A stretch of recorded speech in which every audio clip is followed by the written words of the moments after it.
Hello friend, भारतीय study campus में आपका स्वागत है। चलिए इस वीडियो में बात करेंगे सिविल इंजीनियरिंग का जो 5000 क्वेश्चन का सीरीज स्टार्ट किए हैं। तो इस वीडियो में कवर करेंगे सोम कोर, इसका पार्ट 5 है जिसमें टोटल 50 क्वेश्चन कवर करेंगे।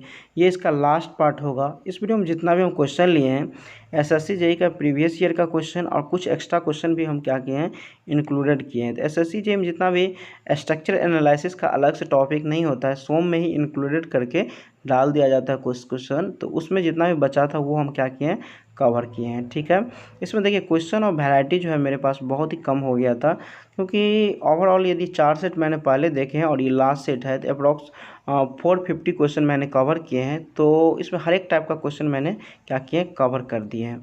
तो आपको इतना कर लेते हैं तो सफिशिएंट है। चलिए, ये जो हेल्पफुल होगा सभी सिविल इंजीनियरिंग एग्ज़ाम के लिए जो आने वाले हैं, तो प्लीज़ वीडियो को लाइक करें, शेयर करें और चैनल को सब्सक्राइब करना न भूलें, क्योंकि आप लोग के सपोर्ट से ही वीडियो बनाने का मन करता है। तो प्लीज़ वीडियो को लाइक तो ज़रूरी कर दें। ठीक है, तो चलिए देखते हैं। इस सेट का पहला क्वेश्चन देखेंगे, what does influence line for bending moment indicate. देखिए, इन्फ्लुएंस लाइन जो डायग्राम ड्रॉ करते हैं हम लोडिंग केस में, शेयर फोर्स के केस में और बेंडिंग मोमेंट के केस में, तो वो जो सेक्शन दिया रहता है जिसमें क्या होता है, पोजीशन ऑफ लोड होता है, उसी के केस में तो पहला का जो सही ऑप्शन हो जाएगा ये हो जाएगा बी, यानी bending moment at a given section for any position of a point load.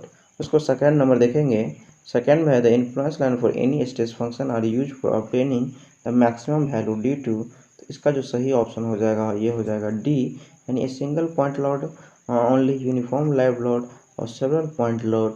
तो इसका सही ऑप्शन हो गया डी। उसको थर्ड देखेंगे, थर्ड में है the locus of the moment of inertia about incline axis the principal axis is. ये क्या होता है, एलिप्स होता है। इसका जो सही ऑप्शन हो जाएगा ये हो जाएगा डी। उसको आप 4 नंबर देखेंगे, 4 में है the ratio the moment of inertia of a triangular section about it base and about a centroidal axis parallel to base is. ठीक है, यहाँ पे देखिए हम जो ट्रायंगुलर सेक्शन देखेंगे ये क्या होता है, इस टाइप का होगा और यहाँ पे सेंट्रोइडल एक्सिस कितना पे होगा, h/3 पे। ठीक है, और टोटल हाइट क्या है, h है, h है। ये क्या हो गया, इसका बेस लाइन हो गया। इसको हम यदि ए और बी और सी से डिनोट कर दें तो सेंटर ऑफ ग्रेविटी के अनुसार जो मोमेंट ऑफ इनर्शिया होता है इसका सेंटर ऑफ ग्रेविटी के अलॉन्ग ये होता है BH3/36। ठीक है, ये हो गया इसके अनुसार। अब बेस के अनुसार जो होता है ये क्या होता है, BH3/12। अब हम दोनों का यदि रेशियो निकालेंगे तो क्या आ जाएगा हमको 1/, यहाँ पे पूछ किसके रिस्पेक्ट में रहा, section base and about centroidal axis, यानी कितना हो जाएगा, देखेंगे दोनों को तो 1/12/1/36 यानी 36/12 हो जाएगा। ये क्या हो जाएगा 3। तो 4 का जो सही ऑप्शन हो जाएगा ये हो जाएगा डी। 5 नंबर क्वेश्चन देखेंगे, the centre of gravity of an equilateral triangle with each side A from any of the 3 side. यहाँ पे देखिए हमको बोल रहा है सेंटर ऑफ ग्रेविटी निकालने के लिए इक्विलेटरल ट्रायंगल का। देखिए यहाँ पे ड्रॉ कर लिए हम क्या, इक्विलेटरल ट्रायंगल। इसका एंगल होता है कितना, 60 डिग्री। तीनों एंगल बराबर होता है 60 डिग्री। और इसका हाइट हम क्या किए, h मान लें। ठीक है, और यहाँ पे साइड क्या है, a है। देखिए इसका जो होता है सेंटर ऑफ ग्रेविटी बेस से h/3 डिस्टेंस पे। ठीक है, h/3 डिस्टेंस पे, तो हमको जो है ये h है तो हमको क्या निकालना पड़ेगा, h/3 यदि निकाल देते तो ये मेरा क्या आ जाएगा, सेंटर ऑफ ग्रेविटी आ जाएगा। तो सबसे पहले हम क्या करेंगे, h निकाल लेंगे। तो h निकालने के लिए हमको क्या करना पड़ेगा, यहाँ पे 10/60 कर देंगे, तो बराबर मेरा क्या हो जाएगा h/a/2। इससे देखिए ये मैंने एज्यूम किए थे ये 60 डिग्री था और ये 60 डिग्री और ये 60 डिग्री। ठीक है, ये कितना हो गया, a/2 हो गया और ये हो गया h। यहाँ से यदि हम 10/60 लेते हैं तो ये h/a/2 हो जाएगा। 10/60 का वैल्यू होता है √3 और √3 बराबर हो जाएगा h/a/ कितना 2। तो यहाँ से हम h का वैल्यू निकालते हैं तो h का वैल्यू हमको कितना आ जाता है, ये आ जाता है √3/2 × a। ठीक है, अब हमको सेंटर ऑफ ग्रेविटी हम देखे हैं h/3 होता है, तो हम क्या करेंगे, इसको h/3 से मल्टीप्लाई कर देंगे तो मेरा आ जाएगा √3 × a/2/3। तो यहाँ से यदि हम हटाएंगे तो ये क्या हो जाएगा, a/2√3। ठीक है, तो इसका जो सही ऑप्शन हो जाएगा 5 का, ये हो जाएगा क्या, बी।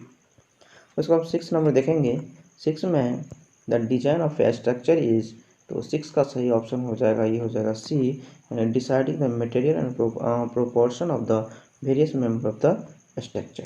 ठीक है, उसके बाद नेक्स्ट देखेंगे 7 नंबर।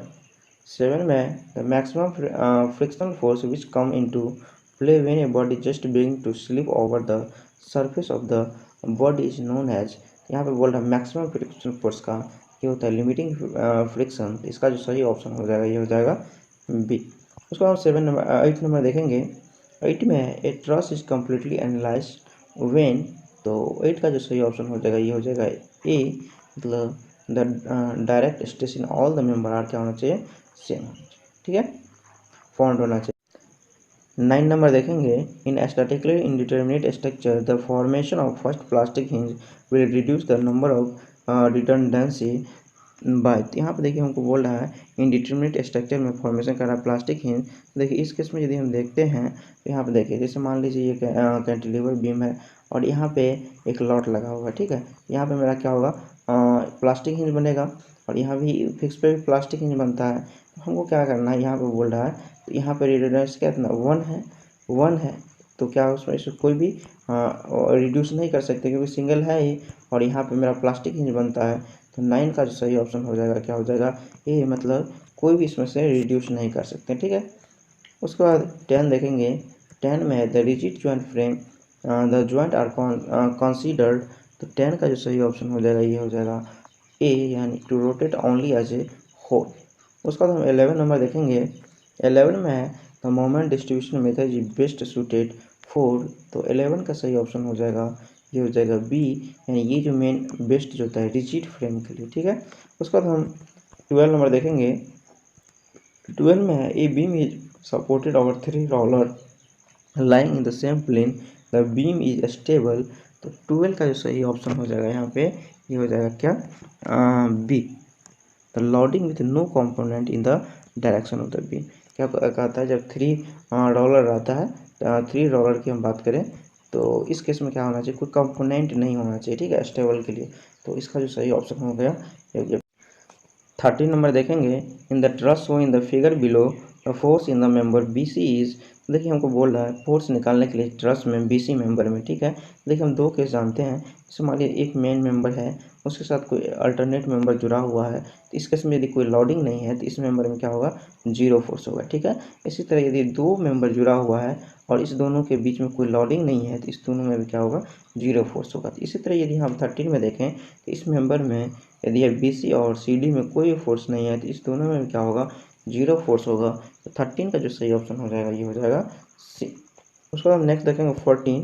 14 में है if horizontal and vertical are the algebraic sum of the force resolve horizontally and vertically respectively and summation moment in the algebraic sum of the moment of force about any point of the equilibrium of the body acting upon, देखिए यहाँ पे जो होगा summation of horizontal force भी zero होगा, vertical zero होगा, moment zero होगा, तो ये सभी क्या होगा, सही ऑप्शन हो जाएगा क्योंकि इक्विलिब्रियम के केस में। उसके बाद 15 नंबर देखेंगे। 15 में है maximum shear stress theory for the failure of a material at the elastic limit is known as, तो इसका जो सही ऑप्शन हो जाएगा ये हो जाएगा ए, गेस्ट एंड ट्रेस्का थ्योरी इसको हम बोलते हैं। उसको हम 16 नंबर देखेंगे। 16 में है pick up the correct statement following, यहाँ पे तो इसका 16 का जो सही ऑप्शन हो जाएगा ये हो जाएगा डी, यानी पहला in loaded beam the moment at which the first yield occurs is called, इसको हम बोलते हैं यील्ड मोमेंट। सेकेंड है in a loaded beam the moment at which the entire section of the beam become fully plastic is called, इसको हम बोलते हैं plastic moment. C में in a plastic fully plastic stage of the beam the neutral axis divides the section into section is called is equal area, तो इसका ये भी क्या है, सही है। उसके बाद नेक्स्ट देखेंगे 17 नंबर। 17 में an isolated load W is acting at a distance A from the left hand support A three hinge arch of span 2L arise as the vertical reaction arch. यहाँ पे बोल रहा है हमको क्या, वर्टिकल रिएक्शन निकालने के लिए देखिए यहाँ पे हम क्या करेंगे, 3 हिंज आर्क है, 3 हिंज आर्क हम ड्रॉ कर लिए, यहाँ पे सेंटर में भी हिंज है और एक यहाँ पे हिंज होगा और एक यहाँ पे है। ठीक है, और लॉड है यहाँ पे, मान लीजिए यहाँ पे लॉड लगा हुआ है तो कितना है लेफ्ट साइड से, मतलब कितना ए डिस्टेंस पे है। ठीक है, और टोटल डिस्टेंस इसका कितना है, टोटल डिस्टेंस इसका कितना है, एल है। ठीक है। और तो यहाँ पे हम क्या करेंगे, यदि रिएक्शन निकालेंगे, देखिए हमको जिस टाइप से कंडीशन दिया है इससे यही लगता है कि हमको क्या आर भी निकालना चाहिए, क्योंकि यहाँ से यहाँ तक का हमको लॉट तक का ए डिस्टेंस दिया है। यदि आर ही निकालना रहता तो यहाँ पे क्या होता, एल माइनस ए करते तो उस टर्म में आता, तो उस टर्म में वैल्यू हमको दिया नहीं है, तो हम क्या करेंगे यहाँ से आर भी निकाल लेंगे, क्योंकि हमको सिर्फ बोला वर्टिकल रिएक्शन निकालने के लिए। तो क्या करेंगे यहाँ पे समेशन ऑफ मोमेंट एट ए पे 0 कर देंगे। तो ए पे 0 कर देंगे तो मेरा क्या हो जाएगा, यहाँ से यहाँ तक भी यानी आर भी इंटू यहाँ से यहाँ तक कितना दिया हुआ है 2L दिया हुआ है। देखिए यहाँ से यहाँ तक मिडिल तक का क्या लेंथ L है और इधर भी क्या है L है, यानी 2L लेंथ दिया हुआ है। क्या करेंगे 2L से गुना कर देंगे, अब बराबर ये हो जाएगा W इंटू ए। ठीक है, ये हो गया इधर से मेरा क्या मोमेंट इधर ले लिए और इधर से मोमेंट ले लिए, तो हमको यहाँ पर W ए के बराबर हो गया।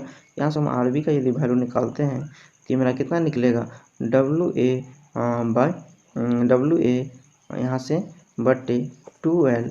तो इसका जो सही ऑप्शन हो जाएगा, देखिए यहाँ पे हमको कितना बना आर, यहाँ मोमेंट कहती है कि मतलब एंटी क्लॉकवाइज, यहाँ पे क्लॉकवाइज है, दोनों को हम क्या कर दिए यहाँ पे इक्वेट कर दिए। तो इसका जो सही ऑप्शन हो गया है क्या W ए बाय 2L। उसके बाद नेक्स्ट देखेंगे 18 number, the force in the member of simply truss में बी एनालाइज्ड बाय। तो 18 का जो सही ऑप्शन हो जाएगा ये हो जाएगा डी, यानी फोर्स निकालते हैं ट्रस मेंबर में ग्राफिकल मेथड से, मेथड ऑफ जॉइंट से और मेथड ऑफ सेक्शन से। इसका सही ऑप्शन हो गया, ये हो गया डी। उसके बाद हम 19 नंबर देखेंगे। 19 में है in the cable show in the figure below the minimum tension occurs. देखिए यहाँ पर हमको यदि इस सी पॉइंट को देखते हैं तो सी पॉइंट पे एंगल कितना है, बहुत ही कम है।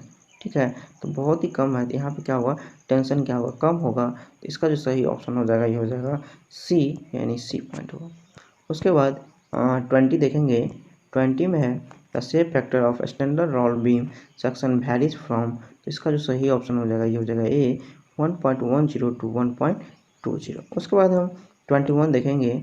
21 में इन plastic analysis the shape factor for triangular shape section is. देखिए ये प्लास्टिक एनालिसिस का है, तो इसमें देखिए ट्रायंगुलर सेक्शन का जो होता है ये होता है 2.34। इसका जो सही ऑप्शन हो गया ये हो गया सी। इसी तरह दूसरा शेप का भी होता है, जैसे सर्कुलर का हो गया, इसका 1.7 होता है। इसी तरह आप क्या कर सकते हैं, हर एक शेप का याद रख सकते हैं। ठीक है, उसके बाद 22 देखेंगे।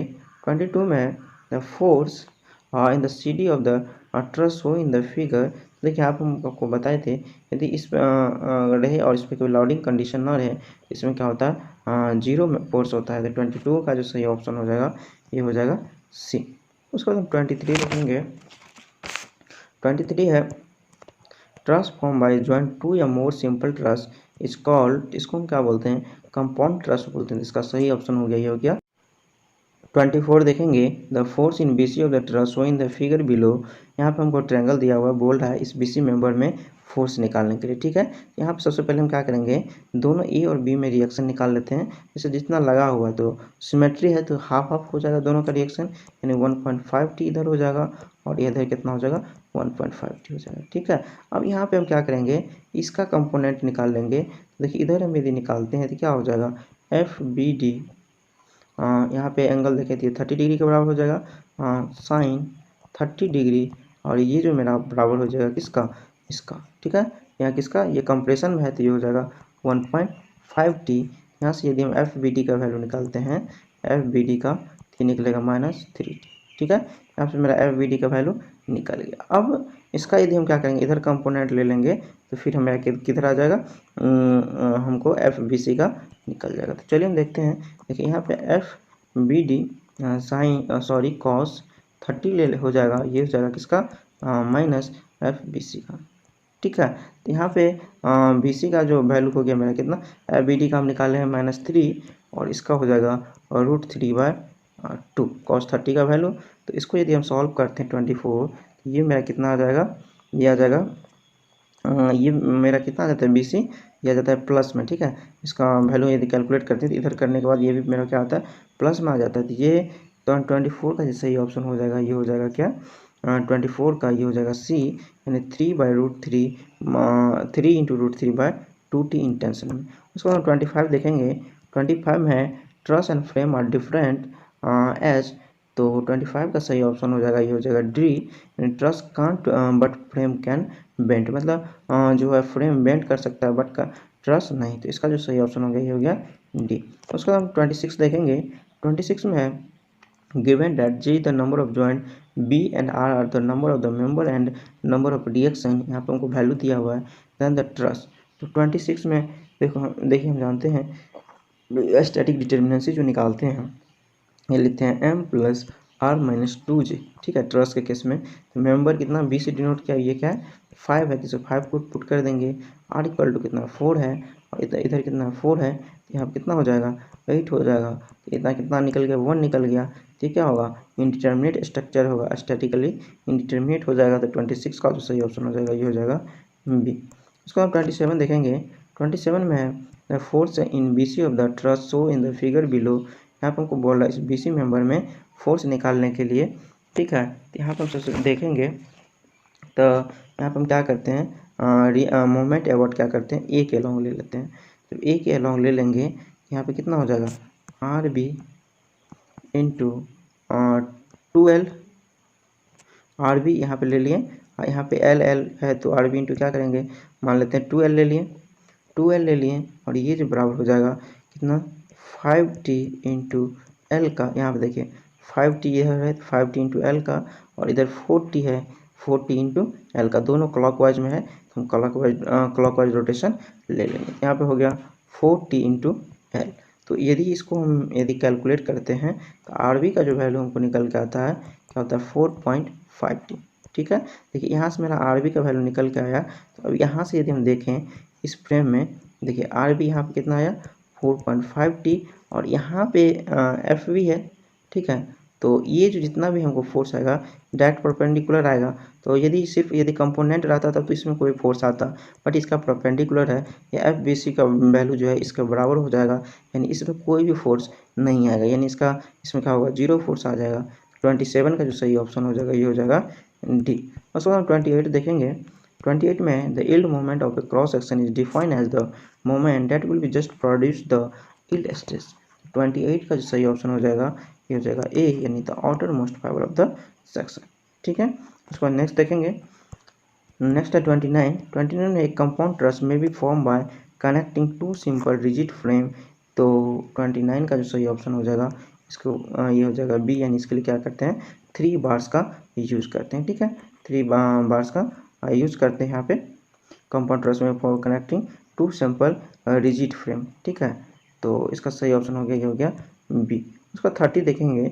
30 में if I x and y are the I was the moment of inertia of a section about x axis and y axis the polar moment of inertia। Section देखिए पोलर मोमेंट जो होता है IP से denote करते हैं, ये जो होता है समेशन आई एक्स प्लस आई वाई का समेशन होता है। इसका जो सही ऑप्शन हो जाएगा, ये हो जाएगा सी। उसका हम 31 देखेंगे। 31 में है in the truss so given below the force in the member D C. यहाँ पर हम पहले बता चुके हैं, जिसमें कोई लोड ना लगा रहे, इस केस में क्या होता है 0 फोर्स होता है। इसका जो सही ऑप्शन हो जाएगा, ये हो जाएगा सी।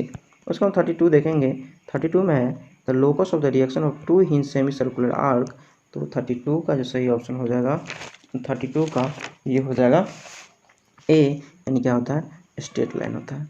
उसके बाद हम 33 देखेंगे। 33 में if all the reaction acting on a planar system are concurrent in nature then the system is, जब कंकरेंट इन नेचर का होगा तो ये सिस्टम क्या होगा इसेंशियली अनस्टेबल होगा। 33 का जो सही ऑप्शन हो जाएगा, ये हो जाएगा सी। उसको हम 34 देखेंगे।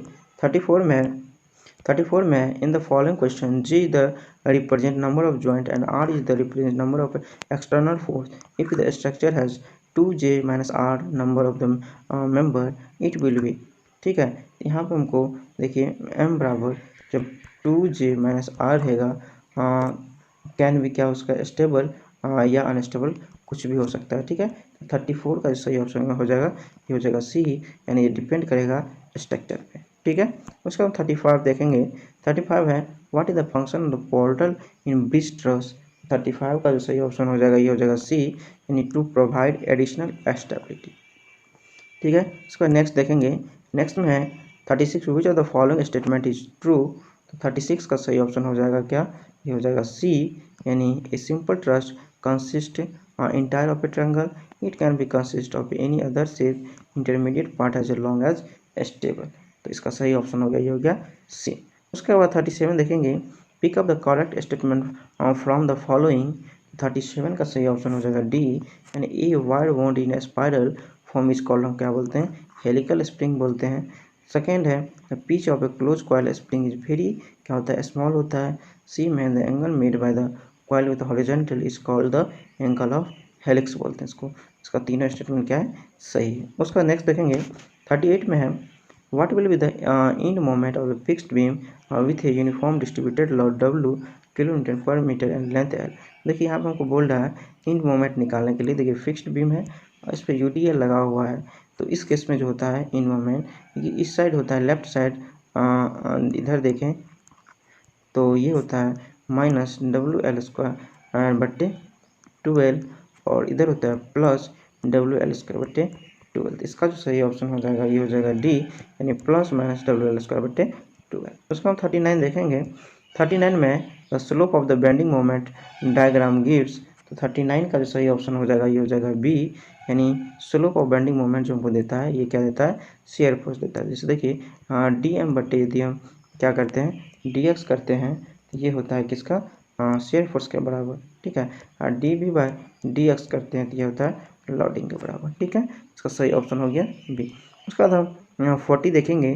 40 में shear stress is a, shear stress को हम क्या बोलते हैं, टेंजेंशियल स्ट्रेस बोलते हैं। इसका सही ऑप्शन हो गया डी। उसके बाद 41 देखेंगे। 41 में है a cantilever beam of span L subjected to concentrated load W at a distance A from fixed in the deflection under the point load is. देखिए हमको बोल रहा है डिफ्लेक्शन अंदर पॉइंट लॉड निकालने के लिए।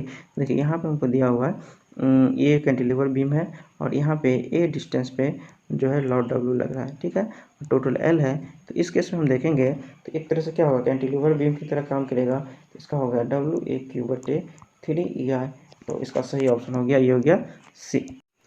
42 देखेंगे, the effective span of a simply supported beam is, तो ये होता है centre to centre distance between the support. इसका जो सही ऑप्शन हो जाएगा ये हो जाएगा सी।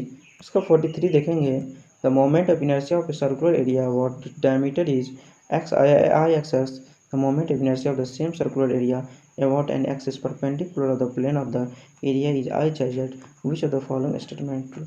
तो यहाँ पे देखिए हमको बोल रहा है मोमेंट ऑफ इनर्शिया हम आई एक्सेस के अलॉन्ग निकालते हैं, IZ के अलॉन्ग, तो कौन सा ग्रेटर होगा, ठीक है। तो यहाँ पे देखिए जैसे हम ये सर्कुलर सेक्शन है, यदि हम इसको आई एक्सेस मान लेते हैं, इसको YY मान लेते हैं, तो यहाँ पे क्या होगा, आई एक्सेस जो है IYY के बराबर होगा, ठीक है। और इसका जो वैल्यू होगा 5/64 D⁴, ठीक है।